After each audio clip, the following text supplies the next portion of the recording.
뉴스 주민 시간입니다. 정윤섭 기자 나와 있습니다. 네, 정 기자, 오늘은 어떤 소식인가요? 뒤 화면 보실까요? 오른쪽에 있는 인물이 자유한국당 박순자 의원이고요. 왼쪽이 박 의원의 아들이 사용했다는 국회 입법보조원 출입증이거든요. 예, 저기 하루 종일 조금 검색어에 나오고 시끄러웠어요. 그렇습니다.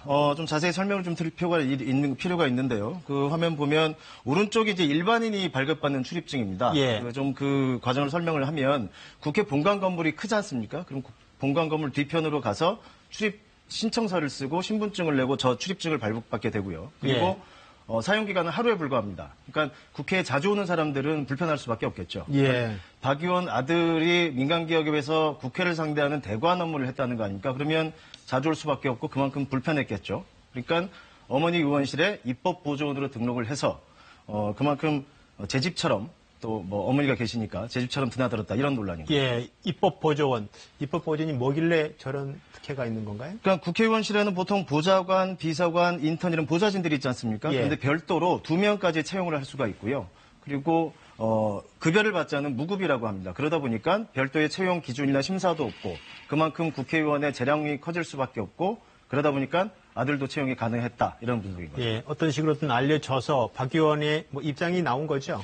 그러니까 해명을 했는데 예. 그게 또 비난을 불러왔거든요. 이 사안을 처음 보도한 MBN과의 인터뷰에서 뒤에 보시면 국회의원이 엄마하고 아버지면 국회 들어오는 게 뭐가 어렵냐 뭐 이렇게 말을 했다는 거거든요. 예, 부모가 일하는 일터에 마음대로 드나들 수 있다 뭐 이런 얘기. 그런 얘기겠죠. 그러다 보니까 네티즌들이 가만히 있지 않았죠. 반응 몇 개만 보면요.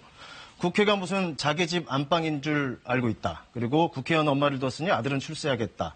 그러니까 아들이 자기 직장 들락거리는데 몰랐다고 하는 게 말이 되느냐 이런 비난이 빗발쳤습니다. 예, 최근 발언들이 계속 문제가 되고 있는데 또 이런 발언들이 또 나왔네요.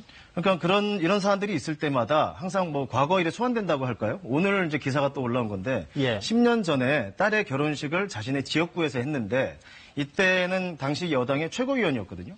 그러면 여당 실세의원들 많이 왔고 예. 축의금을 내려고 50m나 줄을 섰다. 뭐 이렇게 기사도 표현되어 있는데 예.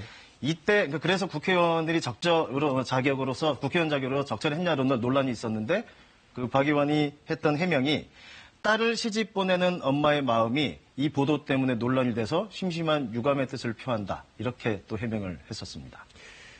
네, 뉴스주민 정윤석 기자였습니다.